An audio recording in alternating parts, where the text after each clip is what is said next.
Hello everyone, welcome to UGC NET boosters. तो आज की इस पर्टिकुलर वीडियो में हम जॉब इवैल्यूएशन के बारे में समझेंगे कि क्या होता है जॉब इवैल्यूएशन और इसकी डिफरेंट टेक्निक्स क्या होती है जॉब इवैल्यूएशन करने की। ओके, तो सबसे पहले समझते हैं कि जॉब के इवैल्यूएशन का मतलब क्या होता है। ओके, तो किसी भी ऑर्गेनाइजेशन में डिफरेंट टाइप्स की जॉब होती है, तो कंपनी उसका किसी भी एक पर्टिकुलर जॉब का इकोनॉमिक वैल्यू निकालना चाहती है। ओके, कि यदि किसी एक पर्टिकुलर जॉब को परफॉर्म किया जा रहा है तो उसका कितना पे बनना चाहिए इकोनॉमिकली। ओके, तो ये जो पर्टिकुलर इवैल्यूएशन हम कर रहे हैं ये किसी एक पर्सन का नहीं कर रहे हैं जो कि उस पर्टिकुलर जॉब को परफॉर्म कर रहा है।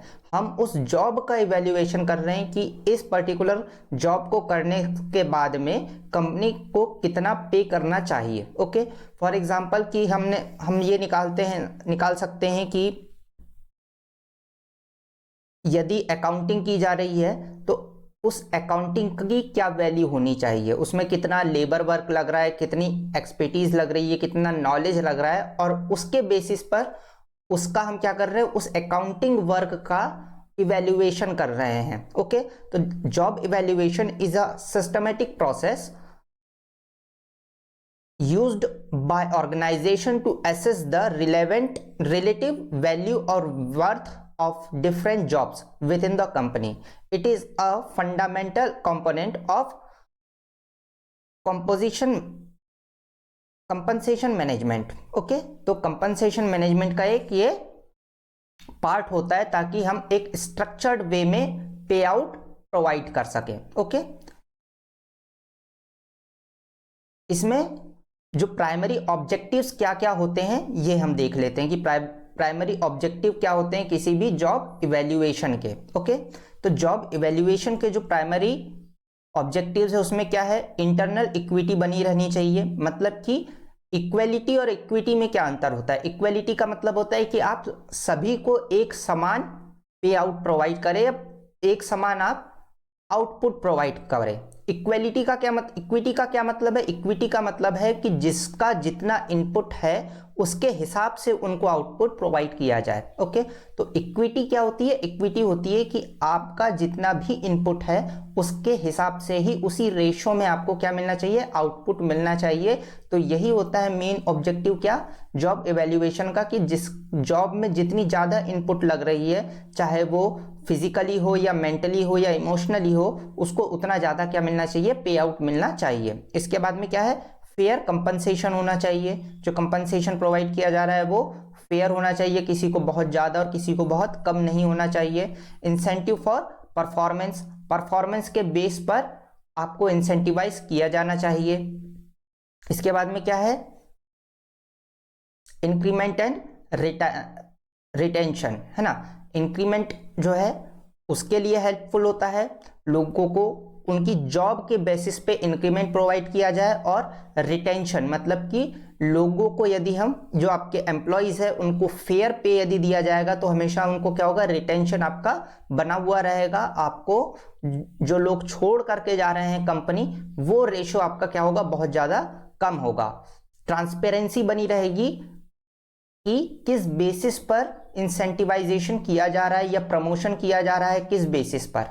यदि किसी प्रकार का मॉनेटरी वैल्यू प्रोवाइड की जा रही है किसी भी एम्प्लॉय को, तो उसमें क्या ट्रांसपेरेंसी रहेगी कि प्रोसेस क्या है इंसेंटिवाइजेशन के, वो ट्रांसपेरेंट रहे, सभी के सामने रहे। इसके बाद में कंसिस्टेंसी बनी रहेगी, आपका जो एचआर मैनेजमेंट है और एचआर पॉलिसीज है रिगार्डिंग पे आउट्स, वो क्या होगी, कंसिस्टेंट रहेगी, एक समान बनी रहेगी, क्योंकि एक प्रॉपर स्ट्रक्चर बनाया गया है हमारे द्वारा इंसेंटिवाइजेशन का। ओके, तो जो जॉब इवैल्यूएशन है करते हैं हम, उससे हमको एक कंसिस्टेंट पॉलिसी मिलती है कि ये पर्टिकुलर जॉब यदि है, मान लीजिए सीईओ का जॉब है, तो सीईओ के जॉब में कितने ज्यादा आपके पास में कॉग्निटिव एबिलिटी होनी चाहिए, डिसीजन मेकिंग एबिलिटी होनी चाहिए, उसके बेसिस पर हमने एक पे स्केल को रखा हुआ है।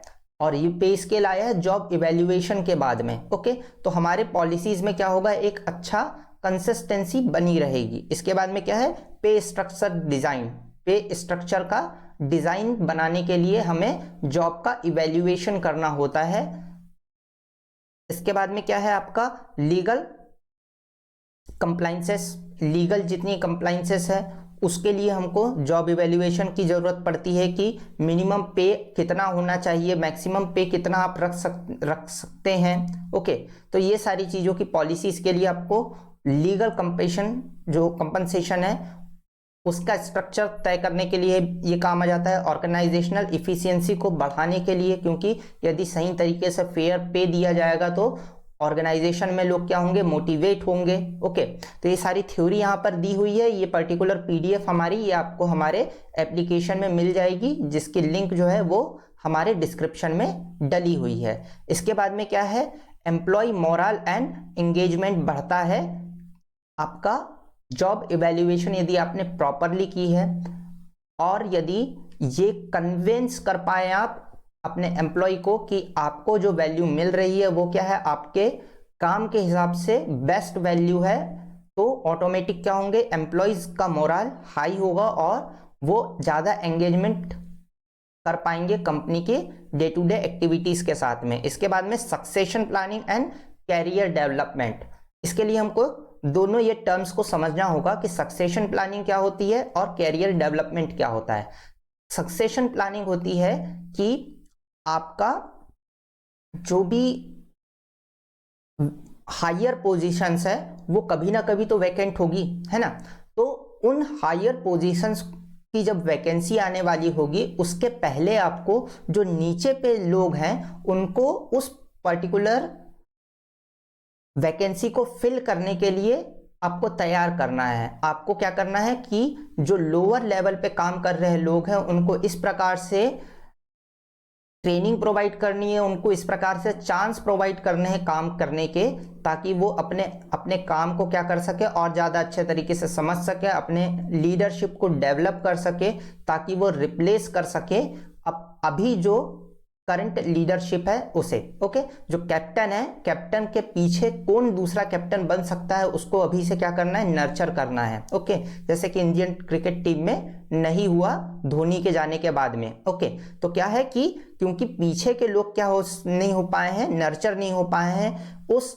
लीडरशिप को आगे बढ़ाने के लिए, तो यही होती है क्या, सक्सेशन प्लानिंग। सक्सेशन प्लानिंग होती है कि जो आगे लोग बढ़ चुके हैं, जो हमारी हायर पोजीशंस है, वो जब खाली होगी तो उसको फिल करने के लिए हमारे पास में पीछे लोग हैं या नहीं है। यदि नहीं है तो उस प्रकार के लोगों को हम क्रिएट करें, उस प्रकार की लीडरशिप हम क्रिएट करें, उस प्रकार के मैच्योर लोग हम क्रिएट करें, ताकि वो आगे जाकर के वैकेंट जो प्लेस है उसको फिल कर सके। कैरियर डेवलपमेंट क्या होगा कि step by step development of someone's career, तो आपको उस प्रकार से उनको चांस प्रोवाइड करना है, उस प्रकार से उनको जो है एनवायरनमेंट प्रोवाइड करना है, ट्रेनिंग प्रोवाइड करना है, डेवलपमेंट प्रोग्राम प्रोवाइड करना है, ताकि उनकी क्या हो सके, करियर में डेवलपमेंट हो सके। तो ये दोनों टर्म्स क्या है आपके, वेल स्ट्रक्चर्ड यदि हमारा क्या हो, इंसेंटिव प्लान हो, तभी आपका संभव हो पाता है।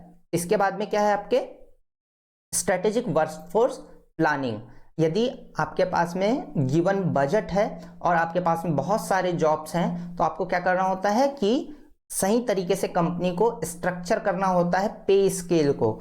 उसी से आप क्या कर सकते हैं, अपने वर्कफोर्स की सही तरीके से प्लानिंग कर सकते हैं। ओके, तो आपके वर्कफोर्स को सही तरीके से स्ट्रक्चर करने के लिए आपको जॉब इवैल्यूएशन की जरूरत पड़ती है, क्योंकि आपको गिवन बजट में अपने वर्कफोर्स को तैयार करना है। ओके, आपके पास में एक बजट है, उससे ही आप क्या कर सकते हैं, किसी वर्कफोर्स को नर्चर कर सकते हैं। तो गिवन बजट के अंदर एक वर्कफोर्स तैयार करना, उसके लिए आपको हर जॉब की प्रॉपर इवैल्यूएशन की होनी चाहिए, वरना आप किसी को ओवर इंसेंटिवाइज कर देंगे और किसी को अंडर इंसेंटिवाइज कर देंगे। इसीलिए क्या होना चाहिए, एक प्रॉपर जॉब इवैल्यूएशन होना चाहिए, ताकि आपके पास में प्रॉपर सारी की सारी स्टैटिक्स हो regarding monetary value of any job, ताकि आप क्या कर सके, स्ट्रेटेजिक वर्कफोर्स की प्लानिंग कर सके। तो ये ओवरऑल क्या है, हमारे पास में ऑब्जेक्टिव्स हैं जॉब इवैल्यूएशन के लिए। ओके, इसके बाद में क्या है आपके जो मेथड्स होते हैं जॉब इवैल्यूएशन के। ओके, यदि आपको किसी प्रकार का कंफ्यूजन है ऑब्जेक्टिव्स में तो आप मुझे कमेंट बॉक्स में बता सकते हैं, मैं आपके लिए इसकी रिगार्डिंग जो है नोट्स प्रॉपर और आपके लिए हो सके तो एक और वीडियो भी बना दूंगा। ओके, इसके बाद में क्या है, आपका जो मेथड्स होती है जॉब इवैल्यूएशन की वो दो टाइप की होती है। एक क्या होती है आपकी क्वालिटेटिव इवैल्यूएशन या क्वालिटेटिव अप्रोच, और दूसरी है क्वांटिटेटिव अप्रोच। ओके, जो पहला क्या है क्वालिटेटिव है। क्वालिटेटिव में हमको क्या देखने को मिलेगा, जो क्वालिटेटिव एस्पेक्ट्स होते हैं जॉब के उसको देखा जाएगा। ओके, इसमें दो टाइप होते हैं, एक क्या होता है, एक होता है रैंकिंग मेथड और दूसरा है जॉब ग्रेडिंग। जो हमारा क्वांटिटेटिव मेथड है उसमें भी दो मेथड्स आती है, एक क्या है पॉइंट सिस्टम है और दूसरा क्या है आपका फैक्टर कंपैरिजन मेथड। ओके, तो एक एक करके हम समझते हैं इन दोनों टाइप की जो हमारे अप्रोचेस है उसमें जो मेथड्स हैं हमारे पास में।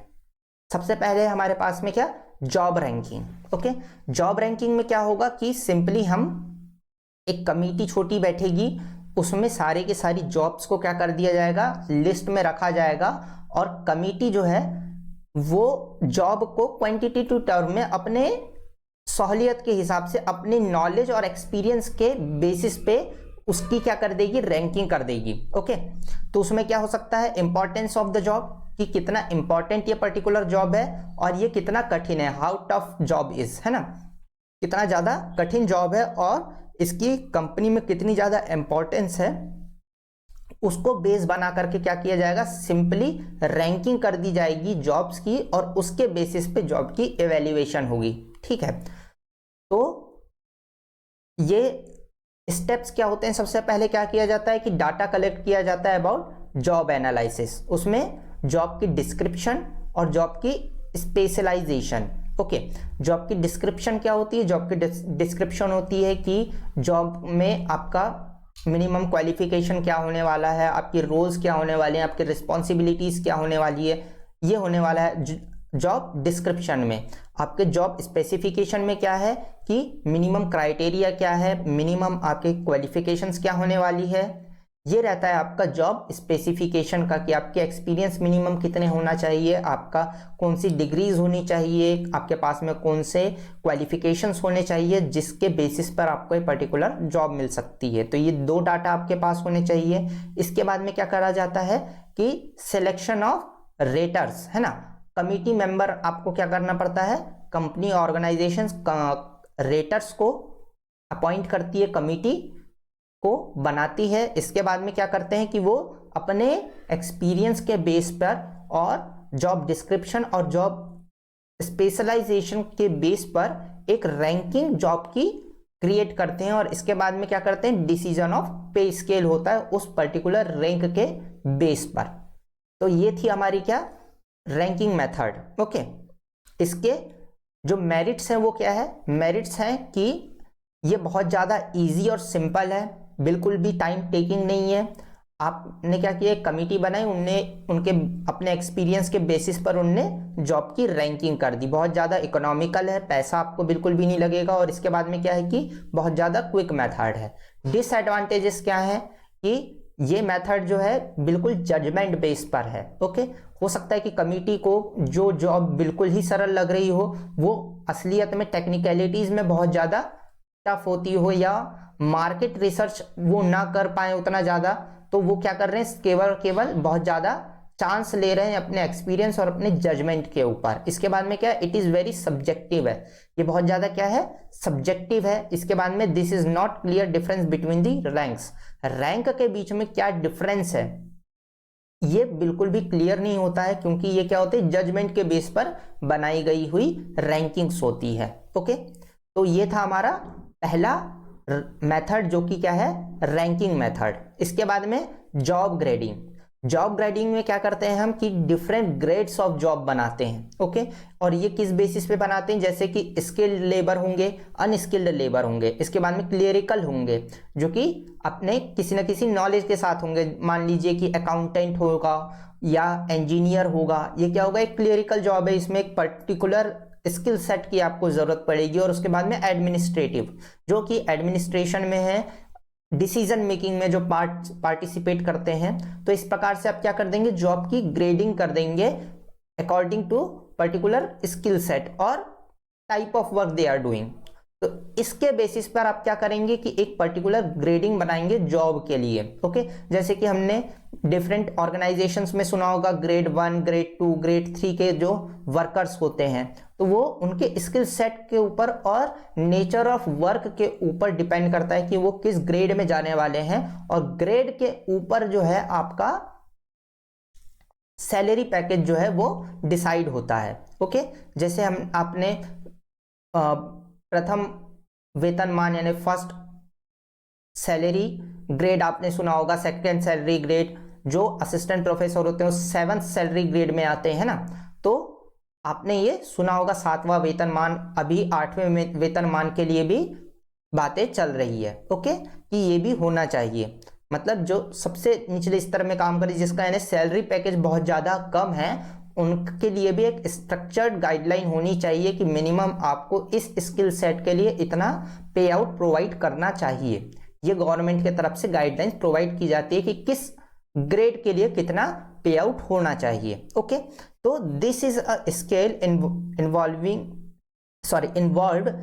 इन it as compared to ranking method. Ranking method के कंपैरिजन में देखा जाए तो यहाँ पर क्या होता है, पे स्केल होती है जिसके अंदर हमको सैलरी प्रोवाइड करनी होती है। ये कैसे होता है, preparing of grade description, grade क्या होंगे उसका प्रॉपर डिस्क्रिप्शन बनाया जाता है। इसके बाद में सिलेक्शन ऑफ ग्रेड्स, ग्रेड्स का सिलेक्शन होगा। इसके बाद में ग्रेडिंग ऑफ जॉब, मतलब कि जॉब किस ग्रेड में आना चाहिए, ग्रेड 1 में, ग्रेड 2 में, ग्रेड 3 में, या ग्रेड जो आपका स्किल लेबर में आना चाहिए, अनस्किल लेबर में आना चाहिए, इसकी आप करेंगे ग्रेडिंग करेंगे। और putting job in relevant grades, आप क्या करेंगे, ग्रेड्स में पर्टिकुलर जॉब को रखेंगे और उनका इवेल्युएशन करेंगे। ओके, इसके बाद में क्या है आपका मेरिट्स क्या होते हैं इस पर्टिकुलर मेथड के।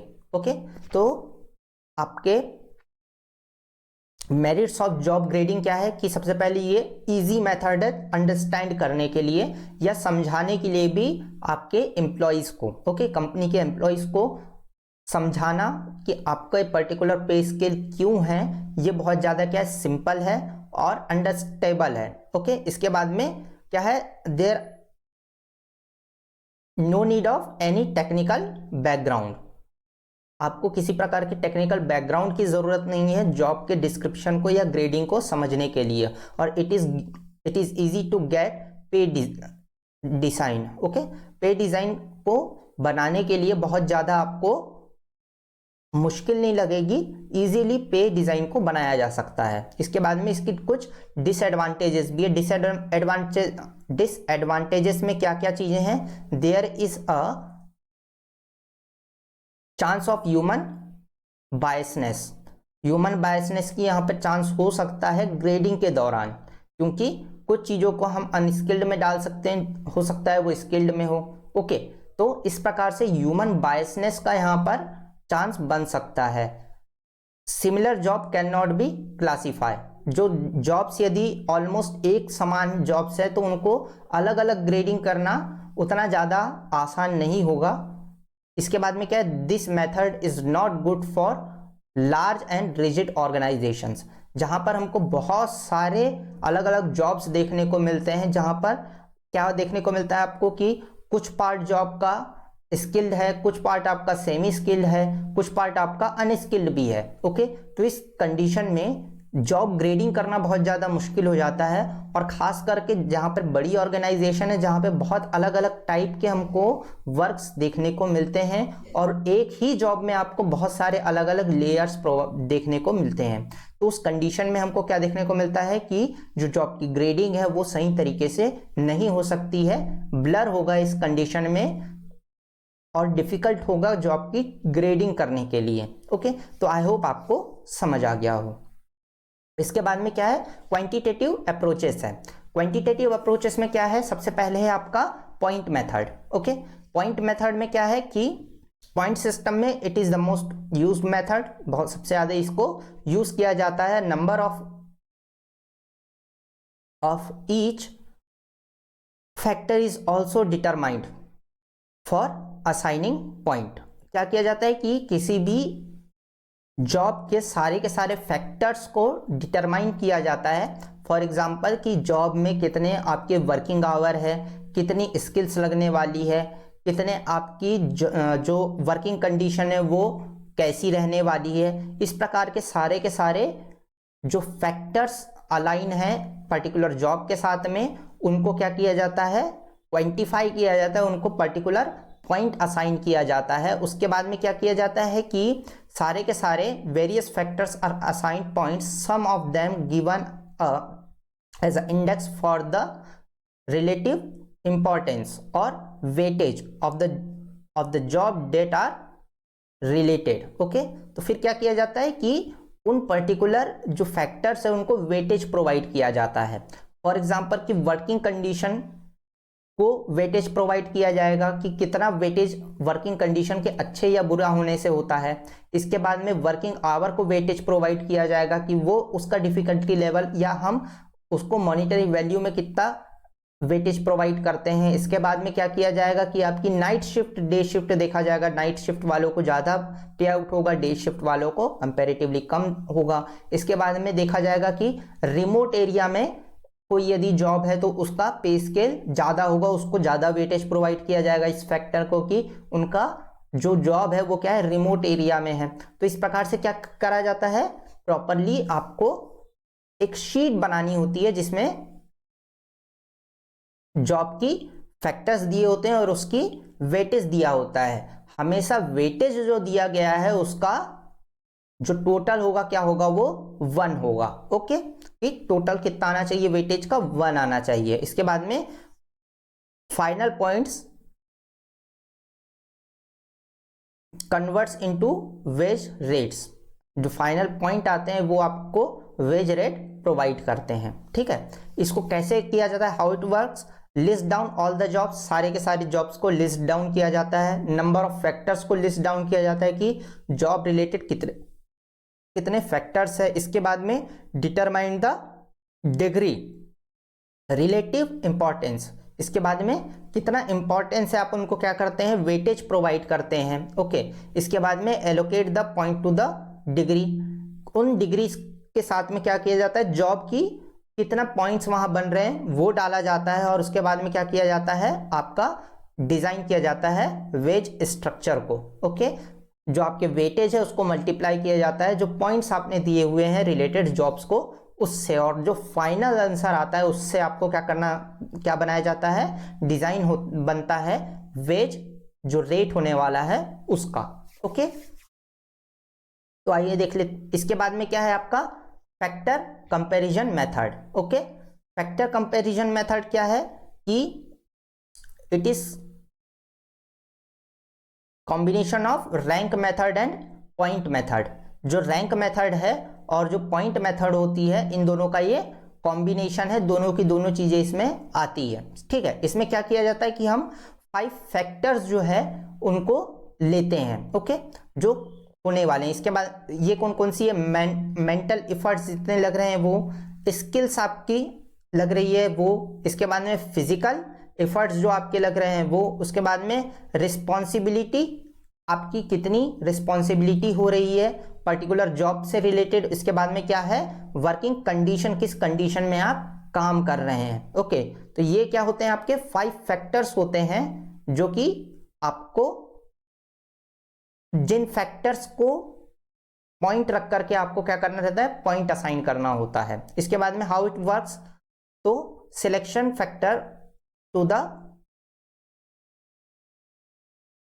यूज्ड, जो आपको फैक्टर्स प्रोवाइड किए गए हैं उसको यूज किया जाएगा। इसके बाद में सिलेक्शन ऑफ जॉब, जॉब को सिलेक्ट किया जाएगा किस जॉब के लिए हमको ये पर्टिकुलर इवेल्युएशन करना है। इसके बाद में रैंकिंग ईच जॉब, सभी जॉबों को क्या किया जाता है, रैंक किया जाता है according two points, valuing the factors, factors को वैल्यूएशन प्रोवाइड की जाती है। और इसके बाद में क्या है, एस्टिमेशन ऑफ वेज स्ट्रक्चर, हम क्या करते हैं, एस्टिमेट करते हैं वेज स्ट्रक्चर को।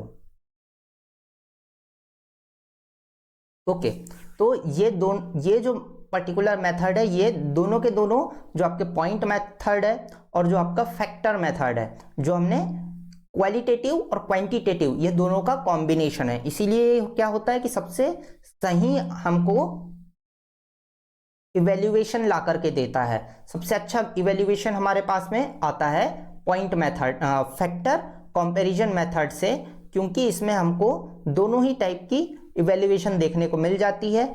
सबसे पहले क्वांटिटेटिव में हमारे पास में क्या है, फैक्टर्स हैं, जो कि मेंटल एफर्ट्स आपको जो लग रहे हैं, स्किल एफर्ट्स जो लग रहे हैं, फिजिकल एफर्ट्स जो लग रहे हैं, रिस्पॉन्सिबिलिटी कितनी आपके ऊपर आ रही है, और क्या वर्किंग कंडीशंस, किस वर्किंग कंडीशंस में आप काम कर रहे हैं। इसके बाद में क्या किया जाता है, इनको वेटेज प्रोवाइड किया जाता है, और जो पॉइंट्स आपके आ रहे हैं इन पर्टिकुलर फैक्टर्स के लिए, उनको वेटेज से मल्टीप्लाई करके टोटल किया जाता है, ताकि आपका क्या आ जाए, आपका फाइनल रैंकिंग आ जाए, और उस रैंक के बेस पर क्या आ जाए, आपका फाइनल जॉब का पे स्ट्रक्चर आ जाए। ओके, आई होप आप समझ गए हों। इसके बाद में क्या है, मेरिट्स और डीमेरिट्स देख रहे थे। मेरिट्स क्या है, it is very systematic method, बहुत ज्यादा सिस्टमैटिक मेथड है। इसमें किसी प्रकार की ह्यूमन एरर आने की, बायसनेस आने की बहुत कम चांस रहते हैं। इसके बाद में every job factor is quantified, सारे के सारे जो जॉब के फैक्टर्स हैं, चाहे वो क्वांटिटेटिव थे, फिर उनको क्या कर दिया गया है, क्वालिटेटिव थे, क्वालिटेटिव से हमने क्या कर दिया, उनको क्वांटिटी प्रोवाइड कर दिए है। और relative value of each job is calculated, जितनी भी रिलेटिव वैल्यू ऑफ जॉब है उनको क्या कर दिया गया है, कैलकुलेट कर लिया गया है। इसमें जो आपके डिसएडवांटेजेस क्या हो सकते हैं कि अनफेयरली पेड जॉब्स आ सकती है। क्यों? क्योंकि किसी जॉब का बहुत ज्यादा आपको क्या देखने को मिल सकता है, वैल्यूएशन देखने को मिल सकती है, यदि वो खासकर फिजिकल जॉब हो, और कुछ ऐसे एरिया में मान लीजिए कि माइनिंग वाले वर्क्स हो गए, या ऐसी जहां पर वर्किंग कंडीशंस बहुत ज्यादा अच्छी नहीं होती, इस एरिया में यदि काम है, तो ऑटोमेटिक क्या होगा कि उसके पॉइंट्स बहुत ज्यादा होंगे, और पॉइंट्स बहुत ज्यादा होने के कारण उनकी जो फेयर पे, उनका जो पे आउट बनेगा वो बहुत ज्यादा अनफेयर बनेगा। ओके, इसके बाद में क्या है, very difference in salary among categories, categories के बीच में जो सैलरी गैप है वो बहुत ज्यादा हो सकता है। वेरी कॉम्प्लेक्स टू अंडरस्टैंड, समझने में और एम्प्लॉयज को समझाने में ये बहुत ज्यादा कॉम्प्लेक्स होगा, क्योंकि इसमें फैक्टर्स की वेटेज है, और वेटेज के ऊपर पॉइंट्स लगाया गया है। तो इस कंडीशन में समझा पाना बहुत ज्यादा कठिन होगा एम्प्लॉयज को। इसके बाद में क्या है, बहुत ज्यादा एक्सपेंसिव और टाइम टेकिंग है, क्योंकि इसमें आपको अकाउंटिंग के एक्सपर्ट्स लगेंगे, आपको बहुत सारे एक्सपर्ट्स लगने वाले हैं, वर्किंग कंडीशंस को समझना होगा, आपको स्किल सेट क्या लग रहा है उसको समझना होगा, आपको डिफिकल्टी लेवल्स को समझना होगा, क्योंकि हमने वैसे फैक्टर्स रखे हैं, उसको इवेल्युएट कर पाने में बहुत ज़्यादा टाइम लग जाता है। आई होप कि आपको ये पर्टिकुलर वीडियो अच्छी लगी होगी। यदि आपका जो भी इनपुट है आप मुझे कमेंट बॉक्स में बताएं, या आपको किसी और टॉपिक पर भी वीडियो चाहिए तो आप मुझे कमेंट बॉक्स में बताइए, मैं आपके लिए वो पर्टिकुलर वीडियो बना दूंगा। Thank you.